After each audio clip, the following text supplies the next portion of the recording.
How to improve your Mandarin speaking skills by yourself. 大家好，我是 Leslie. Over the past decade in my own Mandarin school, my colleagues and I have taught students from more than 50 countries. Students motivate me to write 6 textbooks, as well as develop comprehensive exercises to test their practical communication skills and reading comprehension. What did inspire me? And what is the difference between my books and others? All Mandarin students I have met, including those at top universities, time and time again tell me the same story about their difficulties and confusion in learning Chinese. They have tried many approaches themselves, in addition to formal instruction, to improve faster, yet despite their best efforts, they don't see much progress. When this happens, I carefully listen to their problems, and then offer to overcome those problems together. I don't like to give a simple answer. Listen more, speak more, write more, and practice more. While, in essence, these are obviously correct. Such general explanations are directionless. I always give very specific suggestions concerning how to improve their speaking, listening, reading, and writing skills according to their level. After many years of helping students, I collected my proven methods in my books.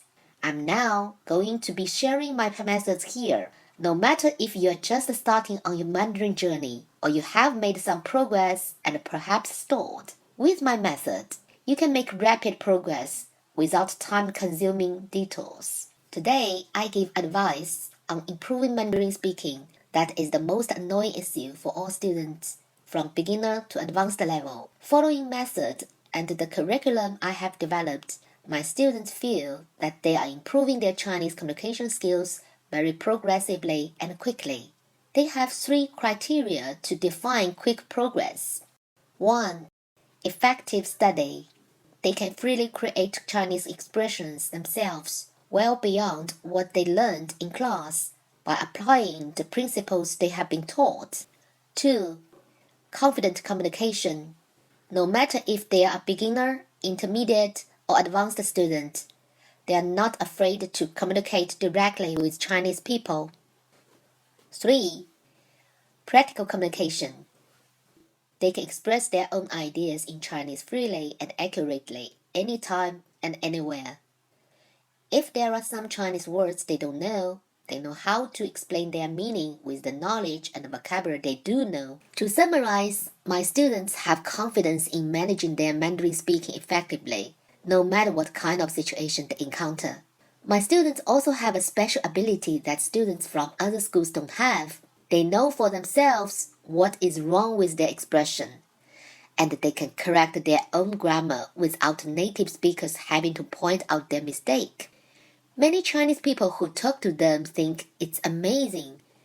How do they develop the same feeling that a native speaker has to judge when something just doesn't sound right? Okay, let me explain how my students make this impressive achievement. Then you can try my method to improve your Mandarin speaking skills by yourself.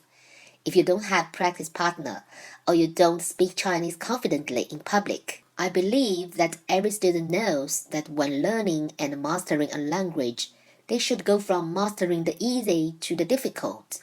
This is a universal principle when learning any language. How do you make your way along this journey without falling off the path? Step 1. From short to long sentences. When I say short sentences, I don't mean fewer Chinese characters. What I mean is that short sentences should have the simple list sentence structure. There are 2 types of sentences in any language: statements and questions. And there are 2 types of statements: descriptive statements and critical statements. When practicing statement sentences, you should start with the simplest statement possible. Let me show you examples of descriptive statements. Simplest structure and short but complicated structure. 他和我喜欢咖啡。他和我都喝茶。他们不会说中文。他也不会说中文。To learn Chinese effectively, you should first practice both of these simple list structures thoroughly. Then, slowly add in time words, place words, manner words, direction words, comment words, description words, and sentence tenses. Your statements will get longer and longer. Each time you add a new element, you should practice enough so that your brain gets used to the new longer structure. When you feel you are ready to blurt out a sentence structure without thinking about it, then add either a new sentence element or entirely new structure and repeat the procedure. In the end, you will be freely creating long expressions like this too. 上个星期五下午，他和我坐地铁去学校，和4个同学一起在1号楼上中文课。我今天中午在办公室附近的餐厅买的汉堡不好吃。Step 2. From English translation to thinking directly in Chinese. A lot of students from other schools express their frustration with themselves. Leslie, when I speak Chinese, I always first think of what I want to say in English, or my native language. Then I translate into Chinese in my head, and finally I speak. So when I talk to Chinese people, I react very slowly. I feel as I talk very slowly, I cannot communicate with Chinese people normally. I tell these students, exactly the same thing happened to me when I was learning English. This is perfectly normal among language learners. So don't feel like you have a problem. The key is how to first speed up and then eliminate the translation time. In my school, we don't ask students to give up English. Is it the first time you heard this idea from an experienced Mandarin teacher? My experience is that a knowledge of English can greatly speed up the learning of Chinese. Here are some examples. Look at these two sentences. 他们要去上海。他们要坐飞机去上海。For the first sentence, the structure of equivalent English and Chinese sentences is exactly the same. For the second one, they are basically the same. When they are exactly the same, then Chinese and English grammar is identical, and we do not need to learn any new Chinese grammar to create these types of sentences. As long as you know the right Chinese words, then your learning time can be drastically reduced.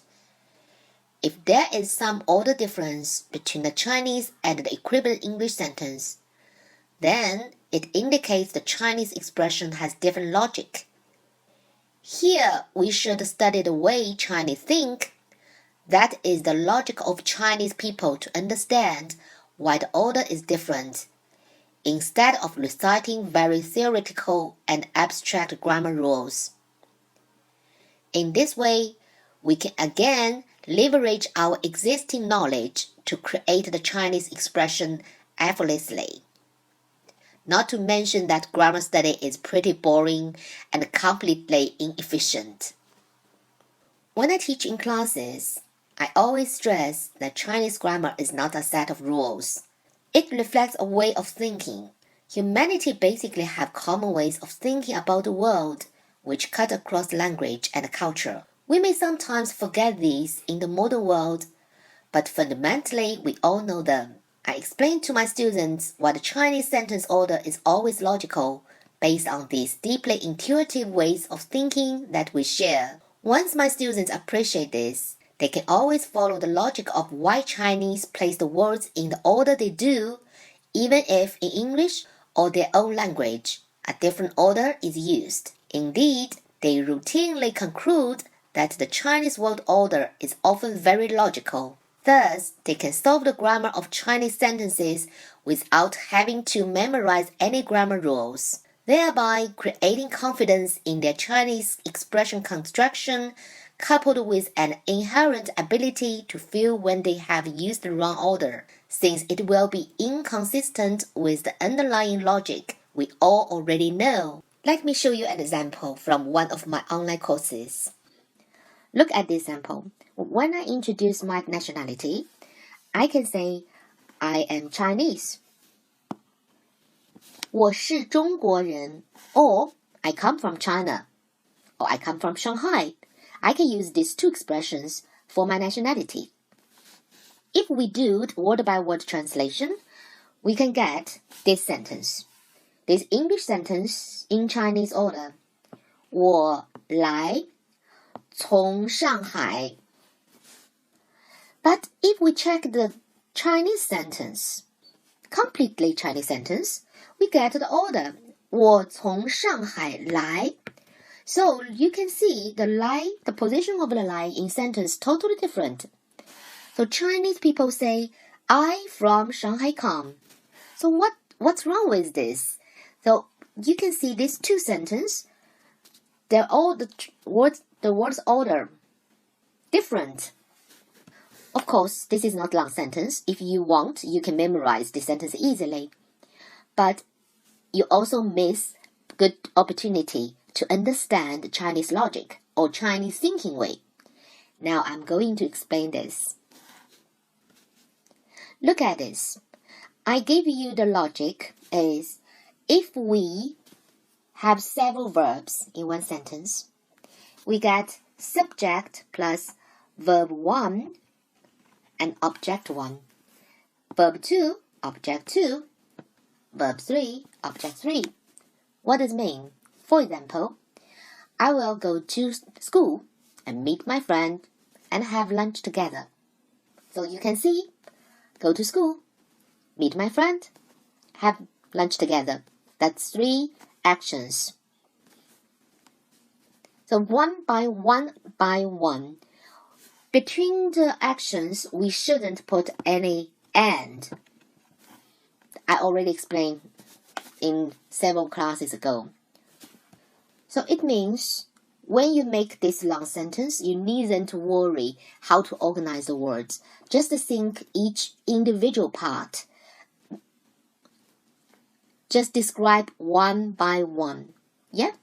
So first, we say I. Okay, I will think what I do first is I go to school.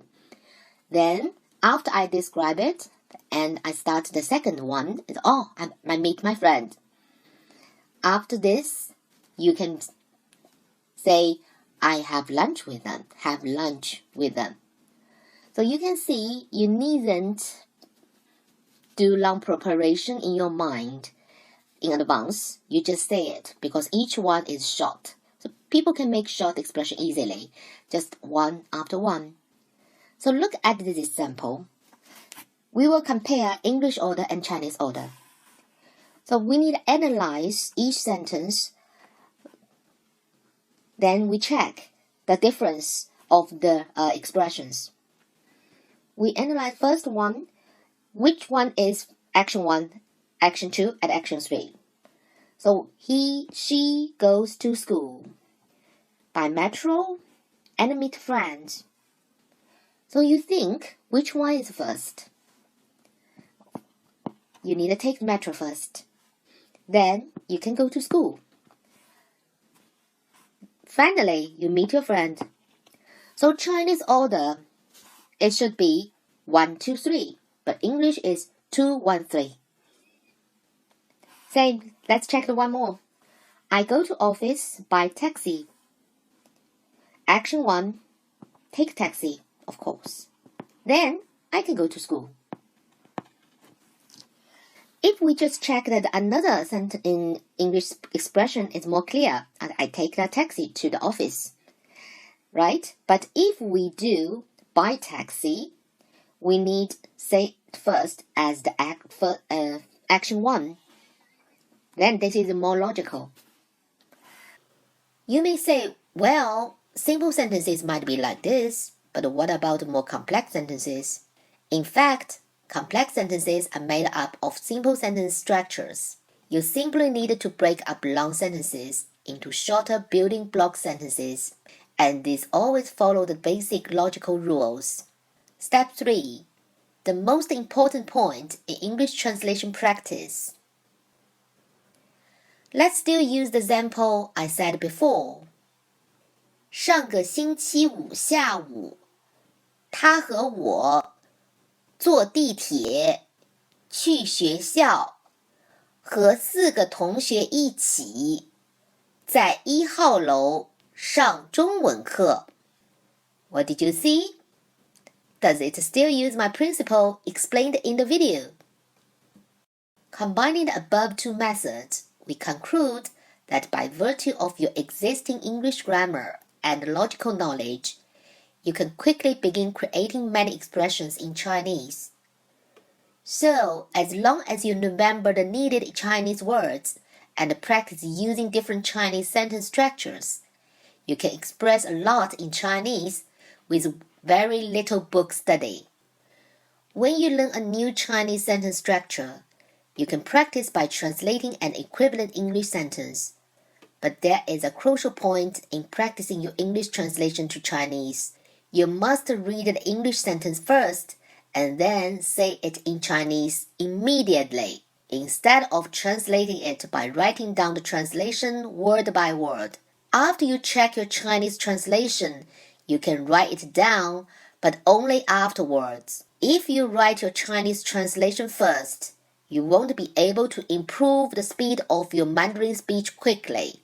Many people rely on writing from the beginning rather than speaking, which will certainly lead to learning a lot of grammar, dialogues, and vocabulary, but still not being able to actually communicate. I have seen many students with good scores in their HSK test have very poor oral Chinese, and this is the fundamental reason. Okay, let me show you how I can do it in my class. Point time question. Remember the question word we can use to ask the time. In the calendar time, we ask which day and what date, right?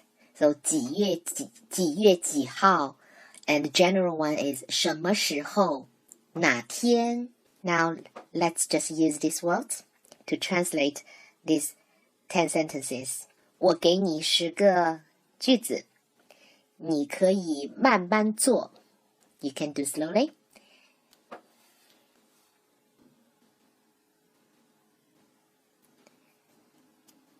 我们可以看你的翻译吗？我们一起看一下。第一个句子 Last night and warm. How do you translate? Remember? 你和 Leslie 昨天晚上9点 So time word 都在健身房吗？ So both. So 都 before verb. But. So 在 don't forget we have the at. But were. I said 在 is the status verb. 没有 tense. Right? Only described the status, not the real action. So that's why we needn't put the le after the 在. That's special verbs. After using these methods in my school, all the students are pleasantly surprised to see the obvious progress they make as they continue to study. Generally, students can pass HSK2 after only 60 hours of study. While I'm happy to see them achieve this milestone, I feel proudest about their performance in my school's oral Chinese test. Our exam challenges students to make a free speech on a topic of their choosing. Students are forbidden to read from a written script. They must directly express their own ideas in Chinese. The speech must last at least 10 minutes, forcing the students to simply speak Chinese and forget about memorizing all of the words. But we find, on average, our students can actually talk for more than 20 minutes. This is the learning goal we set for all students, to be able to blurt out Chinese and express their ideas clearly and accurately. In coming videos, I will be looking deeper at how to improve all aspects of your Chinese. In other words, not only spoken, but listening comprehension, vocabulary, and Chinese characters. I hope this video gave you some insights and inspiration. If so, please consider following this channel and watching some of the existing videos which put these principles into action. You can also visit our website, linked in the video description, to learn more about the course of Communication Chinese. Above 3 principles run through the whole course, chapter by chapter. If you have questions or want to share your insights about effective ways, please leave a comment below.